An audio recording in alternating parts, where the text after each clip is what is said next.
Why is Satan always portrayed as a goat, and what relation does it have with the cult of Pan? Very simple. Back in days of yore, when Christianity first became the religion of Rome, Emperor Augustine, who is different from Saint Augustine, actually, it turns out. I was totally wrong when I said that earlier in another stream. No, they're completely different people.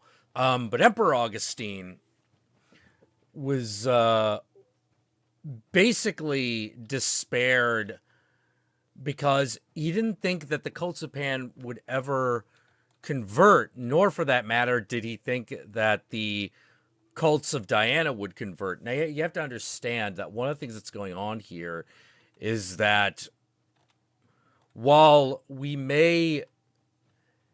say that there needs to be a separation between church and state now,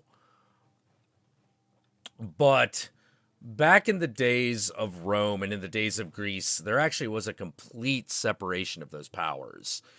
Like, the mystery cults of the gods had influence, but they kind of all did. So it wasn't that big of a deal.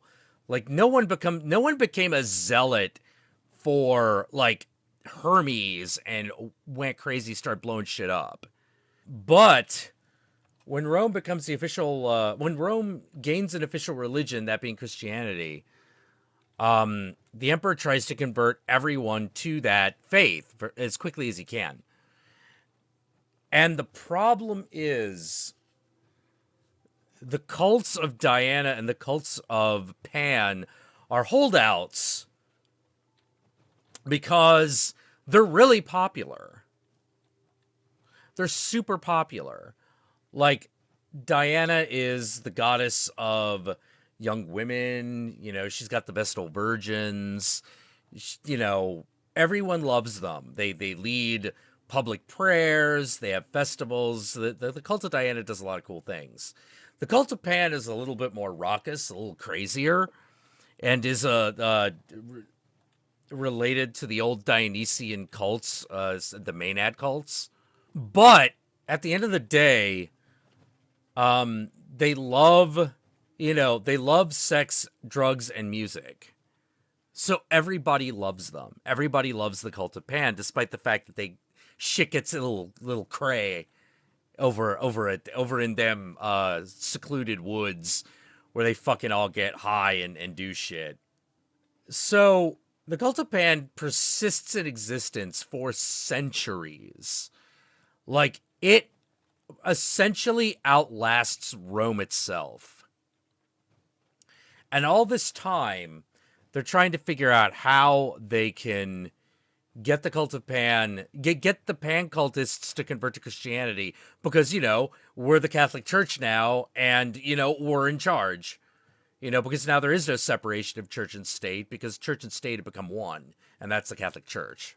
So what happens is they come up with this idea after centuries, and that idea is something they call demonization, which is they're going to take the god Pan and literally turn him into the devil.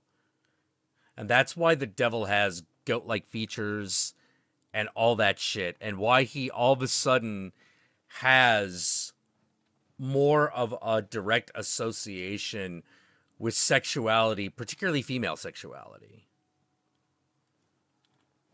A lot of the strange, weird, horrific things that the Catholic Church and all of Christianity do against sexuality has to do with the fact that they were trying to destroy the cult of Pan.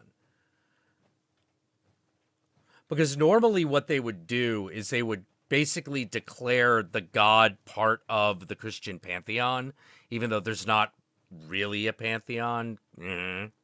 Wink, wink, nudge, nudge. What are saints? Don't ask. But they're not gods. No, really, they're not. But usually they would just take a god and add it to the list. But they had the same problem with Pan that they had with Diana, which is these are gods that have to do with eroticism. And Christianity says nothing, literally nothing about sex, except to say that you should only do it after marriage. the demonization of sex and all of that really does come from the fact it's not even a Christian specific problem.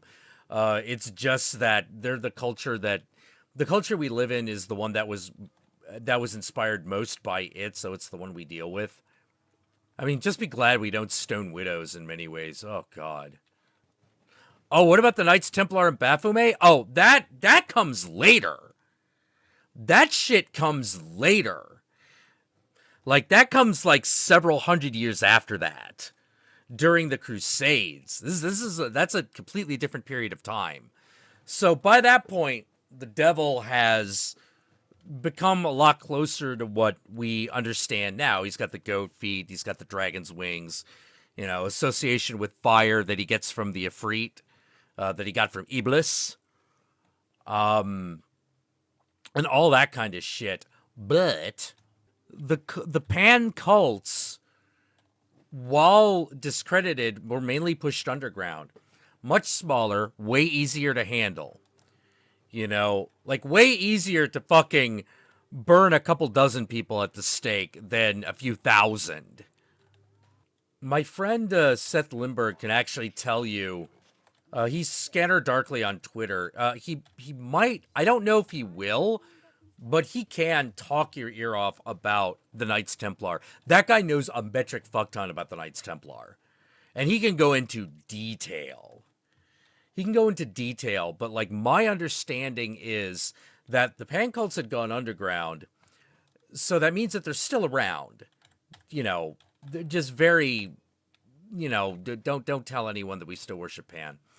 And over the years, that association with the devil worked itself backwards. And when the Knights Templar got a hold of that whole thing, going into like foreign territories, they went a little nuts. Like they went local. And they were like, no, we worship Baphomet, and we're just gonna fuck the Muslims up.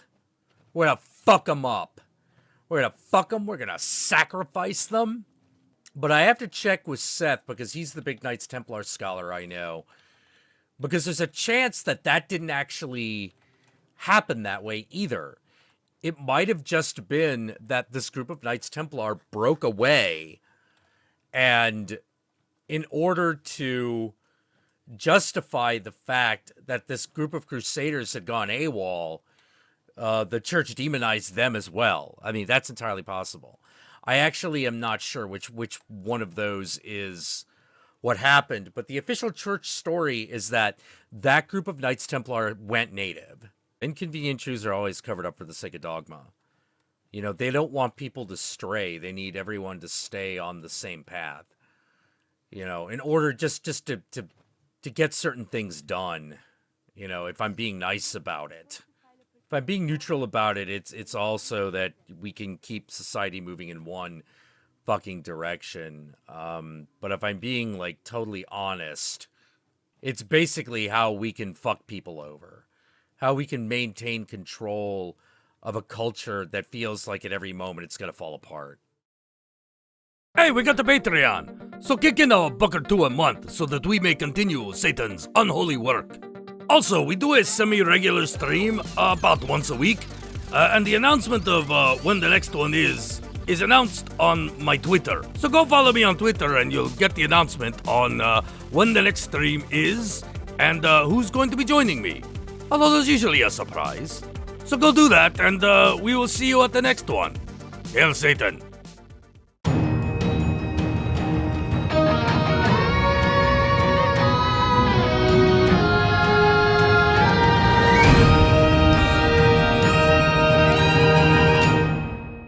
Hail Satan.